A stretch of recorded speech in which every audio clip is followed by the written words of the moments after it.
Transfert d'énergie. Une transformation physique a lieu quand une espèce passe d'un état physique à un autre. Les trois états de la matière sont solide, liquide et gaz.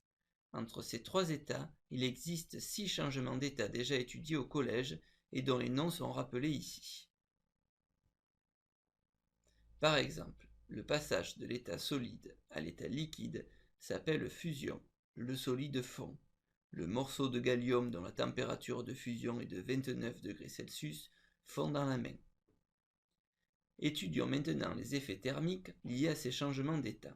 Que se passe-t-il lorsque l'on place des glaçons à la température de moins 4 degrés Celsius dans un verre vide et que la température ambiante est de 20 degrés Celsius?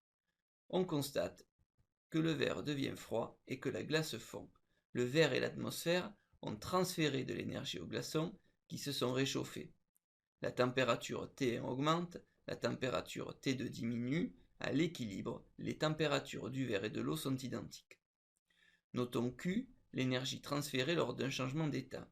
La fusion absorbe de l'énergie du verre et de l'atmosphère. Dans ce cas, par convention, Q est positif. On dit que la fusion est endothermique, elle absorbe de l'énergie. Généralisons ce qui vient d'être vu. Tout comme la fusion, la vaporisation et la sublimation absorbent de l'énergie du milieu extérieur qui se refroidit. Ces transformations sont dites endothermiques et l'énergie Q transférée est positive. Les transformations physiques, solidification, liquéfaction et condensation, libèrent quant à elles de l'énergie vers le milieu extérieur qui se réchauffe. Ces transformations sont dites exothermiques et l'énergie Q transférée est négative. Afin de calculer l'énergie échangée Q lors d'un changement d'état, il faut définir la chaleur latente de changement d'état. Il s'agit de l'énergie transférée lors du changement d'état d'un kilogramme d'une espèce. Cette grandeur se note L et s'exprime en joules par kilogramme. Pour calculer l'énergie Q, il suffit de multiplier la chaleur latente de changement d'état par la masse de l'espèce. On peut vérifier que cette équation est homogène d'un point de vue des unités.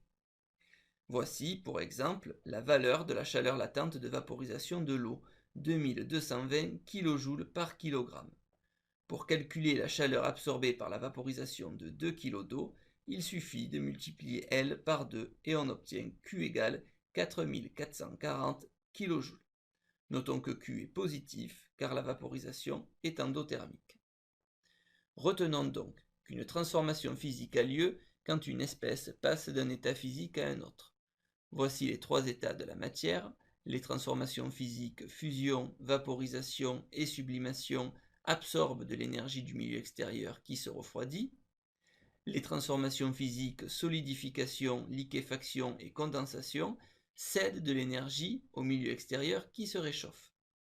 Afin de calculer l'énergie Q transférée lors d'une transformation physique, en joules, il faut multiplier la masse de l'espèce en kilogrammes par la chaleur latente de changement d'état en joules par kilogramme. Réalisons une petite thèse de 3 questions. Mettez en pause lorsque le symbole suivant s'affiche pour prendre le temps de répondre. Question 1. Choisir la ou les bonnes réponses. La vaporisation de la sueur sur la peau absorbe de l'énergie du milieu extérieur, libère de l'énergie vers le milieu extérieur, est une transformation endothermique. Les réponses justes sont les réponses A et C. Question 2. Choisir la ou les bonnes réponses. Considérons une transformation physique qui libère de l'énergie Q vers le milieu extérieur. Q est positif, Q est négatif, la transformation est endothermique. Seule la réponse B est juste, car la transformation qui cède de l'énergie au milieu extérieur est exothermique. Question 3. Choisir la bonne réponse.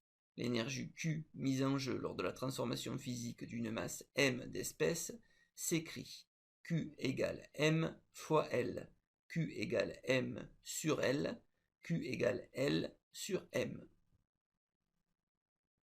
La chaleur latente de changement d'état est l'énergie transférée lors du changement d'état d'un kilogramme d'une espèce. Donc Q égale M fois L. La réponse juste est la réponse A.